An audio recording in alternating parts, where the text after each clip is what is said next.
হে কি, জল নেই? জল শেষ হয়ে গেল নাকি? এই জানো তো, গ্রামের সব জলাশয়ের জলস্তর না নেমে গেছে, পুকুরও শুকিয়ে গেছে, কুয়োতে জল অনেক নিচে চলে গেছে। কি যে হবে কে জানে। এই বছর তো বৃষ্টি হয়েছে কম, তার উপর মানুষজন জল ব্যবহারের চেয়ে নষ্ট করে বেশি। দেখি, মহারাজকে বলতে হবে।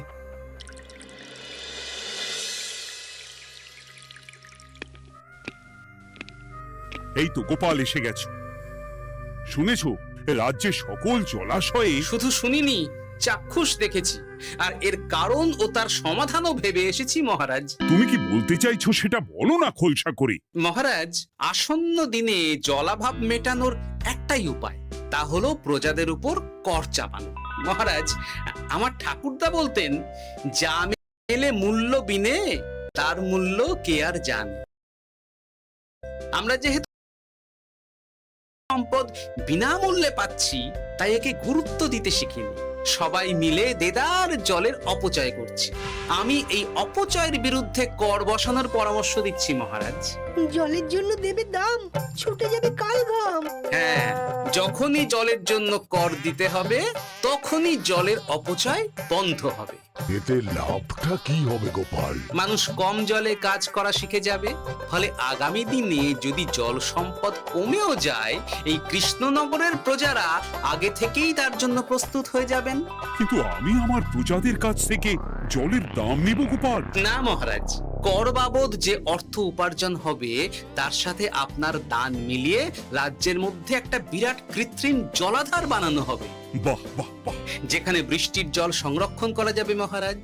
এতে সারা বছর ধরে আর কোনো জলের অভাব থাকবে না মহারাজ। গোপালের প্রস্তাব বড় ভালো লেগেছে। আগামী দিনে ইতিহাসে এই কর্মযজ্ঞের কথা লেখা থাকবে বলেই আমার বিশ্বাস।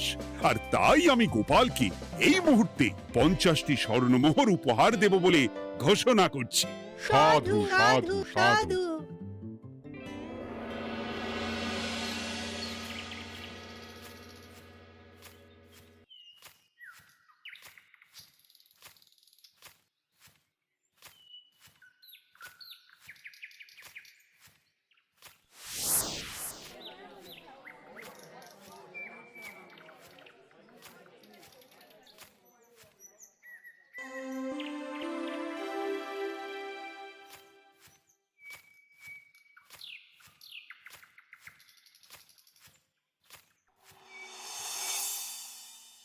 মানে আমার এই এতটুকু স্বাদ তুমি পূর্ণ করবে না?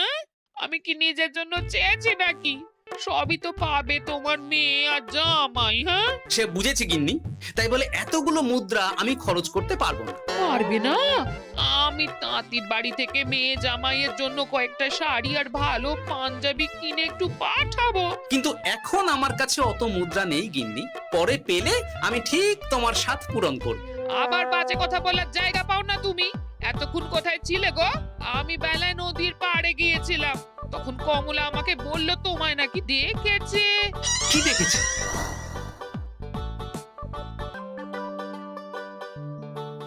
কোথায় গেল? এত বড় মুদ্রা থলে কি হাওয়াতে উবে গেল নাকি? এই রে, এ তো মহা ঝামেলা। কখন কি যে গিন্নিকে খবর দিচ্ছে সেটা টেরও পাইনি। বলি মুখে কুলু পাটলে যে বড়, বলি রাজা মশাইয়ের কাছ থেকে যে এত রোজগার করো, সেই মুদ্রা যায় কোথায়? আহ, কানের মাথা খেও না তো। আমি কি তোমার কোনো কিছুর অভাব রেখেছি? বলো একবার। খাওয়া পড়া কোনো কিছুর তো কোনো খামতি নেই তোমার। মানছি রাখোনি, কিন্তু তাই বলে আমিও তোমার স্ত্রী, তোমার গিন্নি গো গিন্নি, তাই না? আমার তো জানার অধিকার আছে নাকি যে তোমার উপার্জনের অর্থ করি সব কোথায় যাচ্ছে? জানবে জানবে, সব জানবে। এখন কিছু খেতে দাও দেখি, পেটে ছুঁচোয় ডন বৈঠক মারছে। না, এরপর থেকে আর মহারাজের কাছে উপহার পেলে ওইভাবে খোলা হাটের মধ্যে দিয়ে আসা যাওয়া করা যাবে না।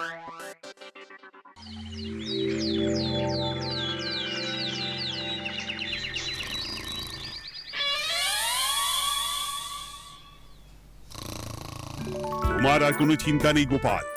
আমি তোমার মাসোহারা তো বাড়িয়ে দিলাম, সঙ্গে প্রত্যেক দিন তুমি 10 মোহর করে পারিতোষিক পাবে। এই নাও। আহ এই ভোরবেলায় একটা জব্বর স্বপ্ন দেখা গেল বটে।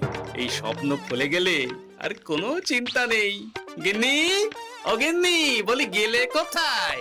গিন্নি, সারা নেই। ও গিন্নি, রাগ করলে নাকি গো? আরে এসো এসো, এমন একটা স্বপ্ন দেখেছি না যে তোমার আর কোনো চিন্তা থাকবে না গিন্নি। মোহর আর মুদ্রা একেবারে ঝরে পড়বে গো।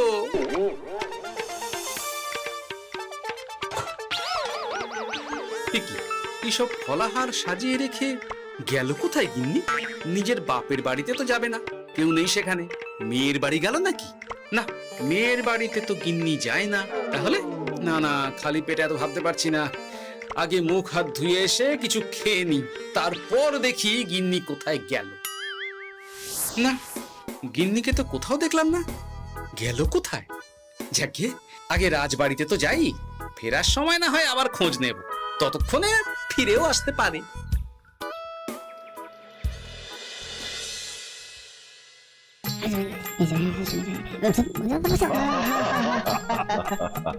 বাহ বাহ বাহ, একেই বোধহয় বলে সঙ্গগুণ।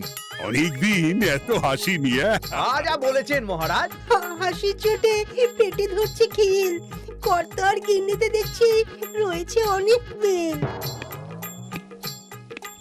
কি গিন্নি, তুমি এখানে কি করছো?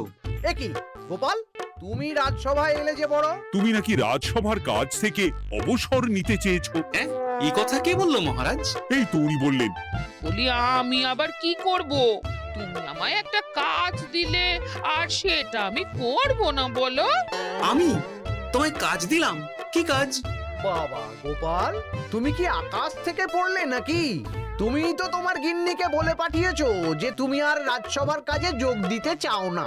তোমার নাকি আর কাজে মতি নেই, তুমি বিশ্রাম চাও।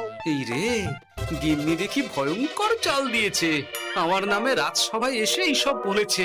তাই কথা ঠিকই গোপাল, যে তোমার অবসর গ্রহণের কথা শুনে আমি বিশেষ মনমরা হয়ে পড়েছিলাম। কিন্তু তোমার গিন্নি যেভাবে রাজসভায় হাসি মজা হুল্লোড় পরিবেশন করছে, তাতে আমার মনে হচ্ছে এ সাপে বর হয়েছে। এই বেলা যদি গোপালকে কায়দা করে রাজসভা থেকে তাড়ানো যায়, তাহলে আমার পথ থেকে বিরাট বড় একটা কাঁটা উপড়ে ফেলা যাবে।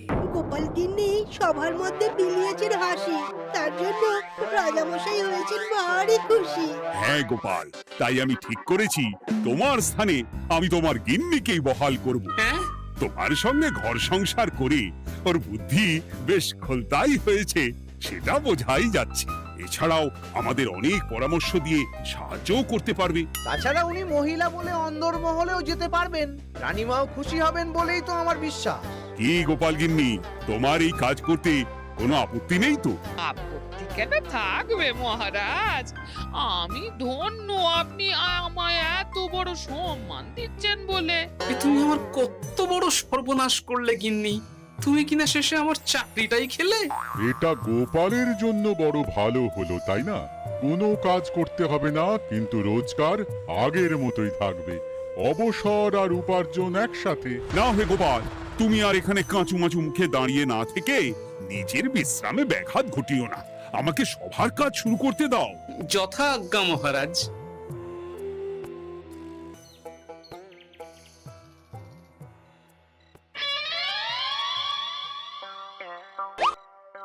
মানে মহারাজ সমস্যার সমাধান করতে দিয়েছেন তোমাকে, আর তার উত্তর দেব আমি?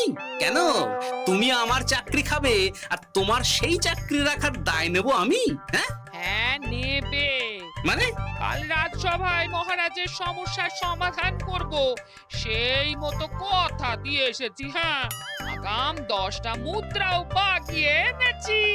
তার থেকে তোমায় একটা মুদ্রা দিলাম। এখন মানে মানে আমাকে উত্তর বলে দেবে, না হলে আমি কেন দেব? আমি পাবো একটা মুদ্রা, আর তুমি আমার কাছে উত্তর জেনে নিয়ে সেটাই বলে পাবে 9 মুদ্রা। কিছুতেই না। বলবে না? না। তাহলে ভালো করে শুনে রাখো, আজ থেকে ঘরের উনুনে হাঁড়ি চড়বে না। চাকরি তো খুইয়েইছো, এবার না খেয়ে প্রাণটা খোয়ানোর জন্য তৈরি হয়ে যাও। হ্যাঁ। ওরে বাবা, এমন কথা কেন বলছো গো গিন্নি? তুমি তো জানো যে খিদে একদম সহ্য করতে পারি না। এখন যদি তুমি এইসব বলো, তাহলে আমার রক্ষে নেই গো। বেশ, তাহলে আমি যা জানতে চাইছি শ্বশুর শ্বশুর করে বলে ফেলো দেখি। এ আমি কি শাঁখের করাতে পড়লাম রে বাবা! ঠাকুর, এত দুর্ভোগ লেখা ছিল, ঘরে বাইরে সব জায়গায় এত হেনস্থা যে সহ্য করা যায় না ঠাকুর।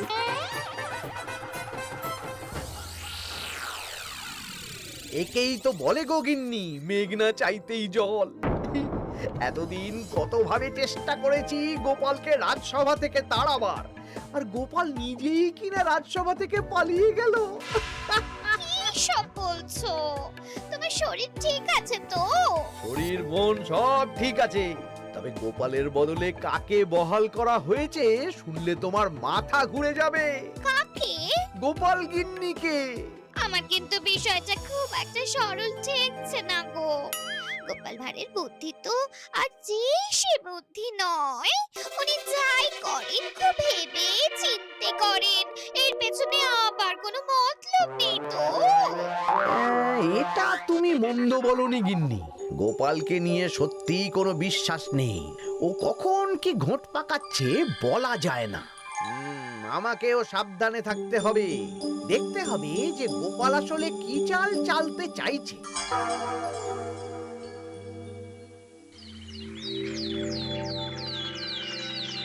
হ্যাঁ গোপাল গিন্নি, এই একটাই প্রশ্ন আমায় সারা রাত ধরে জাগিয়ে রেখেছে।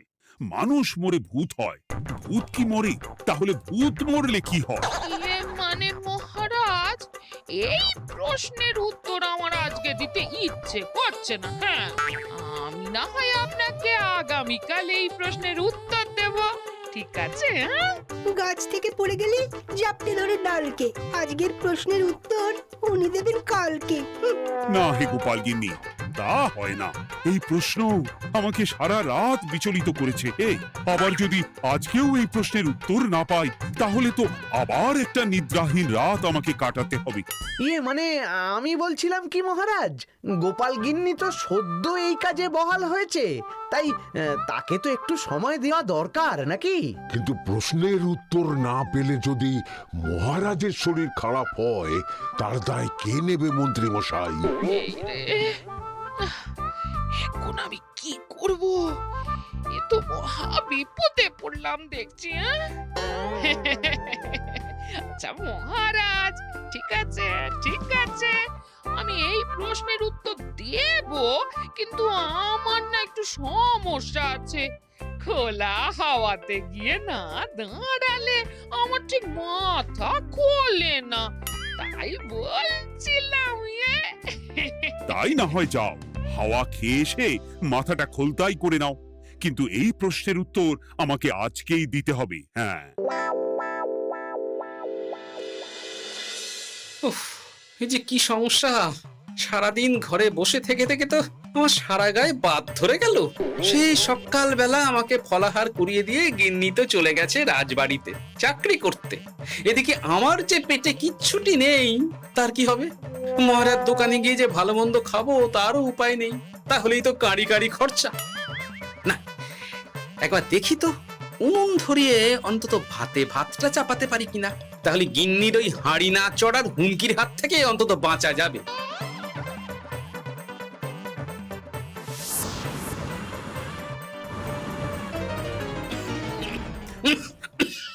ও বাবা গো, ও বাবা, এত কেসে কেসে সোজা শেষ যাত্রা হয়ে যাবে আমার। না, এর চেয়ে না খেয়ে মরাও ঢের ভালো। দেখি তুমি বাড়িতে কেন? এত হাঁপাচ্ছ কেন? ষাঁড়ে তাড়া করেছে নাকি? আরে না গো, মানুষ মরে ভূত হয়, ভূত কি মরে? তাহলে ভূত মরলে কি হয়? খোলা হাওয়াতে গিয়ে না দাঁড়ালে আমার ঠিক মাথা খোলে না। ও, এই হলো ব্যাপার। বেশ, এর উত্তর তোমায় আমি বলে দিচ্ছি। ভূত মরে প্রথমে এক ঝুড়ি অন্ধকার হয়, সেই অন্ধকার হাওয়াতে উড়ে বেড়ায়। এক সময় সেই অন্ধকার পাতলা হতে হতে কুয়াশার মতো হয়ে যায়। ব্যাস, মিটে গেল। ব্যাস, মিটে গেল।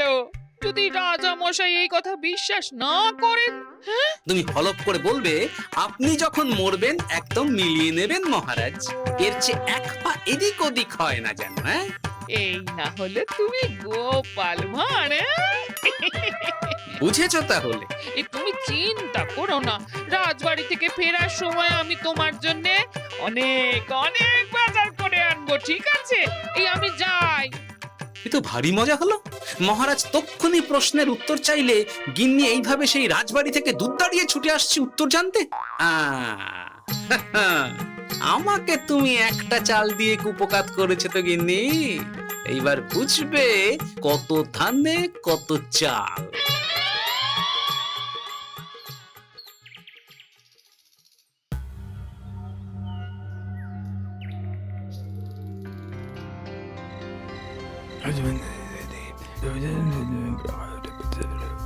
বুঝেছিস তো তোর কাজটা? খুব বুঝেছি গোপাল দাদা। নেই, এবার লেগে পড় দেখি।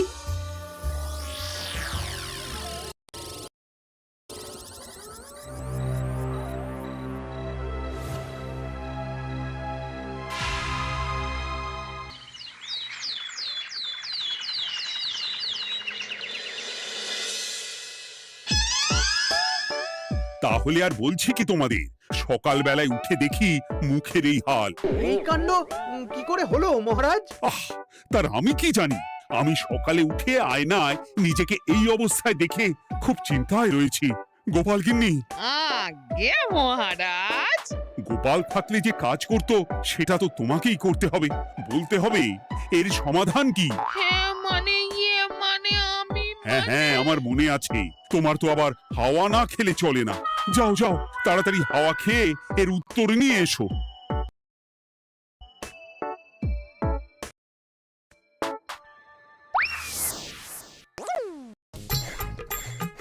এই জন্য তুমি এত দূর ছুটে এলে গিন্নি? মহারাজকে বলবে যে তিনি যেন আজ রাতে চাদরটা মুখে ভালো করে মুড়িয়ে ঘুমোন, তাহলেই মিটে যাবে। এই রং চলে যাবে আর নতুন করে কিছু হবেও না। ও মা, বলি এত সোজা সমাধান? তা নয় তো কি?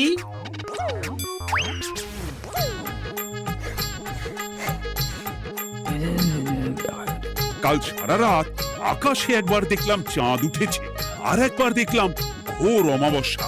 এর কারণ কি? একই রাতে দুই তিথি হয় কি করে? আর একটা সমস্যা, হ্যাঁ, এটা আগে বললেই তো হতো মহারাজ।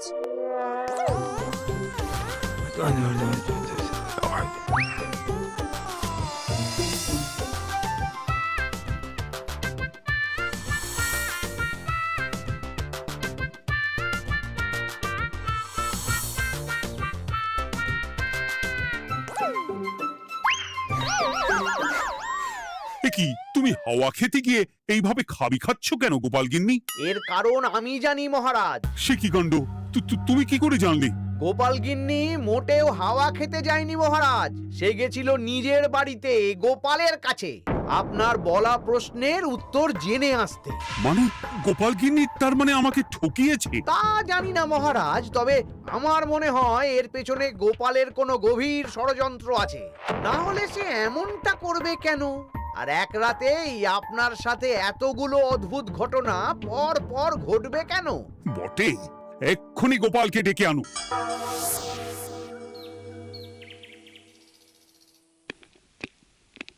না মহারাজ, আমি সত্যি অবসর চেয়েছিলাম, আর তাই আমার গিন্নি আপনার কাছে এসে বলেছিল। ওর কোনো দোষ নেই মহারাজ। না মহারাজ, আমি মিথ্যে কথা বলেছি। হ্যাঁ, উনি আপনার কাছ থেকে পাওয়া সোনার মোহর নিয়ে বাড়ি যান না, তাই আমি ওকে শায়েস্তা করতে এই ফন্দি করেছিলাম। আসলে মহারাজ, আমি আপনার কাছ থেকে পাওয়া সোনার মোহর জল প্রকল্পের কাজে লাগাবো বলে কিছু জনকে নিয়ে একটা দল গঠন করতে গিয়েছিলাম, আর তাদের কাছেই ওগুলো রেখে এসেছি। এটা যদি আমার দোষ হয় তাহলে আমি ক্ষমা প্রার্থী মহারাজ। সাধু গোপাল, সাধু তোমার উত্তর। এই কাণ্ড! আর এদিকে রাজবাড়ি থেকে বাড়ি, আর বাড়ি থেকে রাজবাড়ি করতে করতে আমার প্রাণ ওষ্ঠাগত হয়ে গেছে মহারাজ। ওহ, আমার ঘাট হয়েছে, আপনি আমায় ক্ষমা করে দিন মহারাজ। এইবার মজার টের পেয়েছ তো গিন্নি? আপনি আপনার আদরের গোপাল ভাঁড়কেই তার চাকরি ফিরিয়ে দিন মহারাজ। আমি যাই আমার হেসেল সামলাতে। কেলে পচা খুব ভালো করেছে বলতে হবে।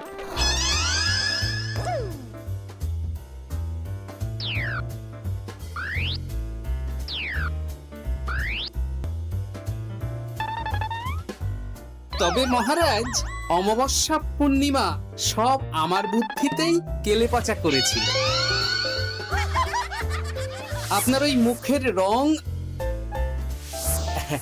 ওটি একটি বিশেষ রং যার আয়ু একদিন, তাই ওটা এমনিই মিলিয়ে গেছে। হ্যাঁ, সেই বরং ভালো। তুমি তোমার গিন্নিকে নিস্তার দাও গোপাল। তাছাড়া আমিও আমার গোপালকে ছেড়ে আর থাকতে পারছি না। যথা আজ্ঞা মহারাজ। আমারও যে আর এই অবসর ভালো লাগছে না মহারাজ। গোপাল ছাড়া রাজসভা যে লাগে ফাঁকা ফাঁকা, তাই তো আবার চাকরিতে তাকে বহাল রাখা।